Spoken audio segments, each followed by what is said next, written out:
हाय, मैं हूं prof man, आपका super coach for physics and chemistry. और मैं आपके लिए लेके आता हूं शॉर्ट एंड क्रिस्प वीडियोस जिनसे आप कभी भी और कहीं भी किसी भी टॉपिक को बहुत ही कम टाइम में बहुत अच्छे से समझ सकते हैं, या किसी पुराने टॉपिक को बहुत ही कम टाइम में रिवाइज कर सकते हैं। तो आज के इस लेक्चर में हम डिस्कस करने जा रहे हैं डाइपोल के बारे में कुछ बातें, जब उसे एक यूनिफॉर्म इलेक्ट्रिक फील्ड में रखा हो। अब जिन लोगों ने डाइपोल के बारे में ज्यादा डिटेल में अभी तक नहीं पढ़ा हुआ है, उनके लिए मैं रिकमेंड करूंगा कि आप प्लीज मेरे इसके पहले वाले लेक्चर्स जाके जरूर देखिए। उस पर मैंने डाइपोल के बारे में बहुत सारी चीजें डिस्कस कर रखी हैं। वो आपको मेरी इलेक्ट्रोस्टैटिक्स के डेरिवेशन वाली प्लेलिस्ट में मिल जाएंगी। तो चलिए अब डिस्कशन करते हैं जरा इसके बारे में। ये देखिए, ये एक यूनिफॉर्म इलेक्ट्रिक फील्ड है। एक यूनिफॉर्म इलेक्ट्रिक फील्ड को रिप्रेजेंट करने का तरीका होता है कि हम इक्वली स्पेस्ड पैरेलल लाइंस बनाते हैं। तो इक्वली स्पेस्ड पैरेलल लाइंस का मतलब यह है कि डायरेक्शन हमेशा सेम है, और इक्वली स्पेस्ड है मतलब लाइंस की डेंसिटी सेम है, मतलब इलेक्ट्रिक फील्ड का मैग्नीट्यूड भी कांस्टेंट है।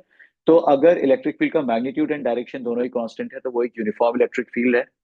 अब देखो, इसमें एक डाइपोल रखा है। कैसे पता है एक डाइपोल रखा है? डाइपोल में इक्वल एंड ऑपोजिट चार्जेस होते हैं। तो ये देखिए, माइनस क्यू चार्ज, और ये क्या है?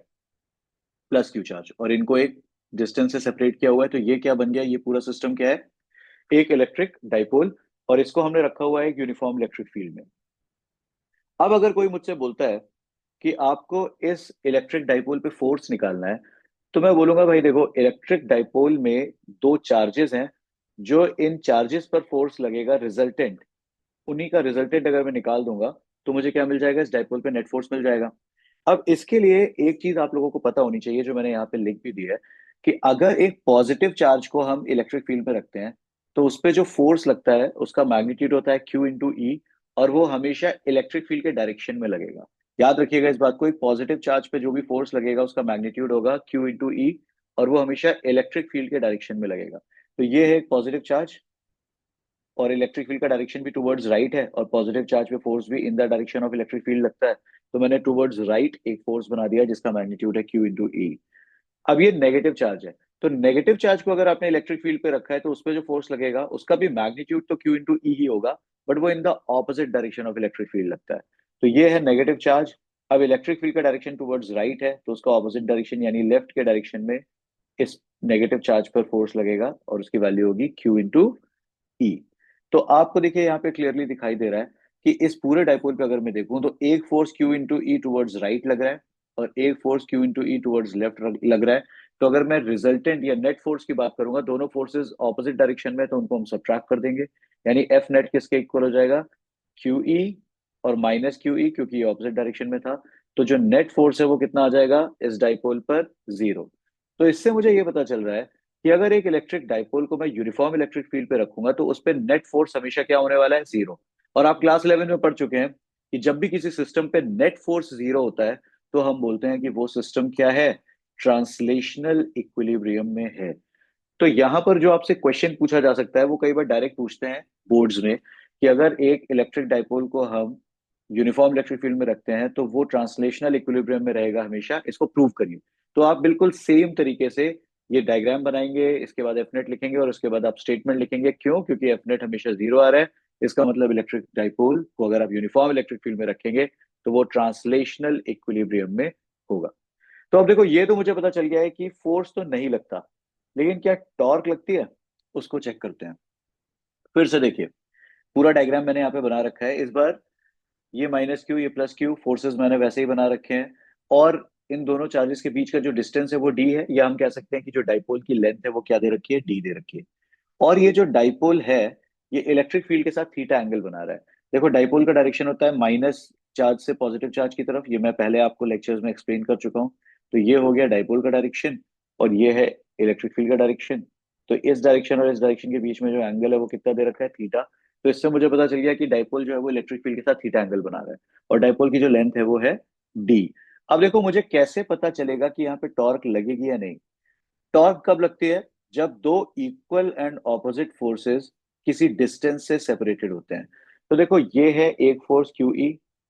इसका जो लाइन ऑफ एक्शन है वो ये है। लाइन ऑफ एक्शन मतलब इस फोर्स को अगर मैं एक लाइन के अलोंग ड्रॉ कर दूं, या इस फोर्स की एक लाइन बना दूं, तो वो ये लाइन ऑफ एक्शन है क्यू ई। दूसरा है ये क्यू ई। ये ऑपोजिट डायरेक्शन में है, लेकिन इसका लाइन ऑफ एक्शन ये है।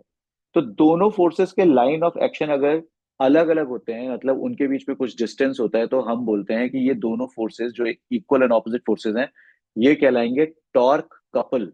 टॉर्क कपल यहाँ पे प्रोड्यूस हो गया है, और अगर टॉर्क कपल प्रोड्यूस हो गया है तो टॉर्क भी एक्ट करेगी। तो सीधा सा रीजन ये है, क्योंकि दोनों चार्जेस पे लगने वाले जो फोर्सेस हैं वो इक्वल एंड ऑपोजिट हैं, एंड उनके लाइन ऑफ एक्शन जो है वो किसी डिस्टेंस से सेपरेटेड है। इसका मतलब ये एक टॉर्क कपल है, और टॉर्क कपल है तो ये टॉर्क प्रोड्यूस करेंगे। तो जब एक टॉर्क कपल टॉर्क प्रोड्यूस करता है, तो उस टॉर्क का फॉर्मूला क्या होता है?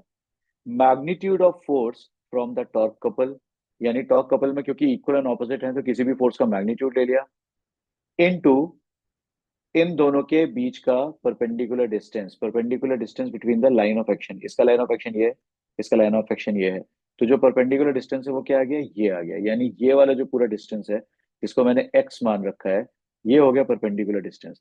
अब इस एक्स को निकालना बहुत ईजी है। देख लो, इस ट्राइंगल में अगर मैं आपसे बात करूं कि साइन थीटा क्या होगा, तो साइन थीटा होता है परपेंडिकुलर अपॉन हाइपोटेन्यूज, यानी साइन थीटा होगा एक्स अपॉन डी। अगर ये डी इधर मल्टीप्लाई हो जाएगा तो एक्स की वैल्यू आएगी डी साइन थीटा। इसीलिए देखिए, ये जो परपेंडिकुलर डिस्टेंस है एक्स, इसको मैंने इक्वल टू इसके क्या लिख रखा है? डी साइन थीटा लिख रखा है।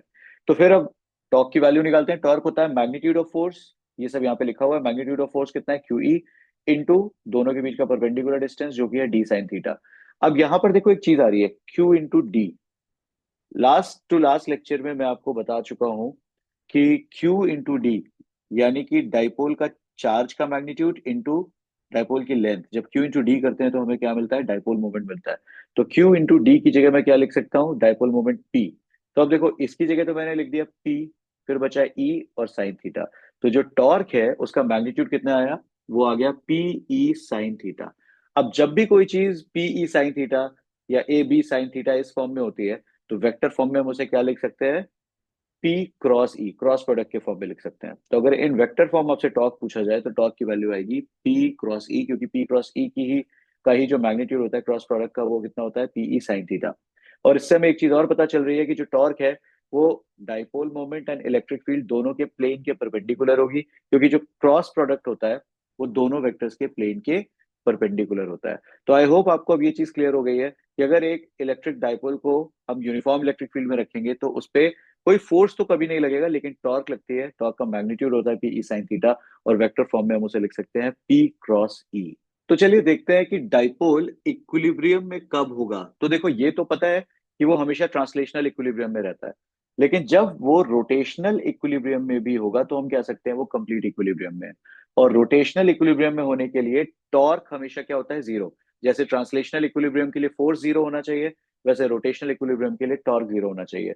तो जरा हम पता लगाते हैं कि इसकी इक्विलिब्रियम पोजीशंस कहाँ होंगी। इसकी इक्विलिब्रियम पोजीशन वहां होंगी जहां पे रोटेशनल इक्विलिब्रियम में भी होगा, यानी जहां पे टॉर्क जीरो है। टॉर्क की वैल्यू क्या होती है? पीई साइन थीटा, उसको जीरो से इक्वेट किया। तो यहाँ पर इसका मतलब यह है कि साइन थीटा को जीरो होना चाहिए। साइन थीटा अगर जीरो है, इसका मतलब थीटा की वैल्यू क्या होनी चाहिए? या तो 0 डिग्री या फिर 180 डिग्री, क्योंकि साइन जीरो भी जीरो होता है और साइन 180 भी जीरो होता है। तो मुझे ये पता चल गया कि एक डाइपोल को अगर आप यूनिफॉर्म इलेक्ट्रिक फील्ड में रखेंगे तो theta is equal to 0 degree and theta is equal to 180 degree पे वो इक्विलिब्रियम में रहेगा, जिसपे ट्रांसलेशनल एंड रोटेशनल दोनों इक्विलिब्रियम होंगे। अब ये तो पता चल गया कि इन दोनों पोजीशन पे इक्विलिब्रियम है, बट ये जो इक्विलिब्रियम होते हैं ये दो डिफरेंट तरीके के इक्विलिब्रियम होते हैं। एक इक्विलिब्रियम कहलाता है स्टेबल इक्विलिब्रियम। स्टेबल इक्विलिब्रियम का मतलब ये है कि अगर आप डाइपोल को उसकी इक्विलिब्रियम पोजीशन से स्लाइटली डिस्टर्ब करेंगे तो वो वापस उसी इक्विलिब्रियम पोजीशन को रीगेन करने की कोशिश करेगा। तो जब थीटा 0 डिग्री होता है, 0 एंड 180 दो की बात हुई थी, उसमें जब थीटा 0 डिग्री होता है, यानी कि इसका मतलब ये हुआ कि electric field and dipole moment same direction में है। तो देखो, अगर ये इलेक्ट्रिक फील्ड का डायरेक्शन है तो डाइपोल मोमेंट जो कि माइनस से पॉजिटिव की तरफ होता है वो भी कुछ इस तरीके से प्लेस्ड होना चाहिए। तो electric field and dipole moment दोनों का डायरेक्शन सेम है, तो थीटा 0 डिग्री है। इस पोजीशन में डाइपोल स्टेबल इक्विलिब्रियम पोजीशन में रहता है, यानी आप उसको उसकी इक्विलिब्रियम पोजीशन से स्लाइटली डिस्टर्ब करेंगे तो वो वापस उसी इक्विलिब्रियम पोजीशन को रीगेन करने की कोशिश करेगा। दूसरे टाइप की जो इक्विलिब्रियम पोजीशन होती है इसको बोलते हैं अनस्टेबल इक्विलिब्रियम। मतलब डाइपोल अभी तो इक्विलिब्रियम में है, लेकिन अगर आप उसको उसकी इक्विलिब्रियम पोजीशन से स्लाइटली डिस्टर्ब करेंगे तो वो उस इक्विलिब्रियम पोजीशन को रीगेन नहीं कर पाएगा, ये रीगेन करने की कोशिश नहीं करेगा। तो जो theta is equal to 180 degree वाला इक्विलिब्रियम होता है ना, ये अनस्टेबल होता है। इसका मतलब ये हुआ कि electric field and dipole moment opposite direction में होने चाहिए। तो देखो, अगर इलेक्ट्रिक फील्ड टुवर्ड्स राइट है तो डाइपोल मोमेंट किधर होना चाहिए, टुवर्ड्स लेफ्ट। यानी इस तरीके से कुछ प्लेसमेंट होना चाहिए डाइपोल का, क्योंकि डाइपोल मोमेंट का डायरेक्शन होता है नेगेटिव से पॉजिटिव। तो इस केस में आपको थीटा कितना मिलेगा, 180 डिग्री मिलेगा। तो आई होप अब आप दोनों ही टाइप की इक्विलिब्रियम पोजीशंस के बारे में समझ चुके हैं। आपको ये भी पता लग चुका है कि डाइपोल कब किस टाइप के इक्विलिब्रियम में होता है, और टॉर्क अगर हम डाइपोल को एक यूनिफॉर्म इलेक्ट्रिक फील्ड में रखेंगे तो उस पर कितनी एक्ट करती है, उसका मैग्नीट्यूड एंड उसकी वेक्टर फॉर्म, दोनों ही चीजें। तो इस तरीके से आपने सब चीजें क्लियर कर ली हैं, आपको सब कुछ बहुत अच्छे से समझ में आ गया है। आप वीडियो को पॉज करके इसके नोट्स जरूर बनाइएगा। सारी इंपॉर्टेंट चीजें मोस्टली मैं यहाँ पे लिख देता हूँ, सो दैट आपको नोट्स बनाने में काफी इजी रहेगा। चलिए अब हम आज का क्विज देख लेते हैं। इस क्विज में मैंने जो सवाल पूछा है वो पीछे के लेक्चर से लिंक्ड है, तो जिन लोगों ने वो लेक्चर नहीं देखे हैं मैं वैसे भी उनको हाईली रिकमेंड करता हूँ कि प्लीज आप उन लेक्चर्स को जरूर देखिए। इलेक्ट्रोस्टैटिक्स वाली प्लेलिस्ट में मिलेंगे, उससे आपकी डाइपोल के लिए अंडरस्टैंडिंग भी बढ़ जाएगी। तो क्वेश्चन ये है कि अगर एक शॉर्ट डाइपोल है तो उसके लिए एक्सियल पोजीशन पर एंड इक्वेटोरियल पोजीशन पे जो इलेक्ट्रिक फील्ड होती है उनका रेशियो क्या होगा। अब देखो यहाँ पे मैंने वेक्टर नहीं लगाया, तो इसका मतलब हम मैग्नीट्यूड की बात कर रहे हैं। तो ई एक्सियल अपॉन ई इक्वेटोरियल, एक्सियल पोजीशन का मैग्नीट्यूड अपॉन इक्वेटोरियल पोजीशन का मैग्नीट्यूड आपको बताना है। अगर हम कंसीडर करें कि ये दोनों ही पॉइंट्स डाइपोल से सेम डिस्टेंस पर हैं, डिस्टेंस आर पर। तो जिनको भी इसका आंसर पता है वो लोग अपना आंसर कमेंट सेक्शन में मेंशन कर सकते हैं। जिनके आंसर सही होंगे मैं उन्हें लाइक कर दूंगा, और जिन लोगों को ये नहीं पता है वो इसको डिटेल में स्टडी करें और उसके बाद इसका आंसर देने की कोशिश करें। इसी बहाने आपका ये कॉन्सेप्ट भी तैयार हो जाएगा। तो चलिए मिलते हैं नेक्स्ट लेक्चर में, आज के लिए हम इतना ही रखते हैं। तब तक के लिए आप पढ़ते रहिए, stay safe and profit sage bye.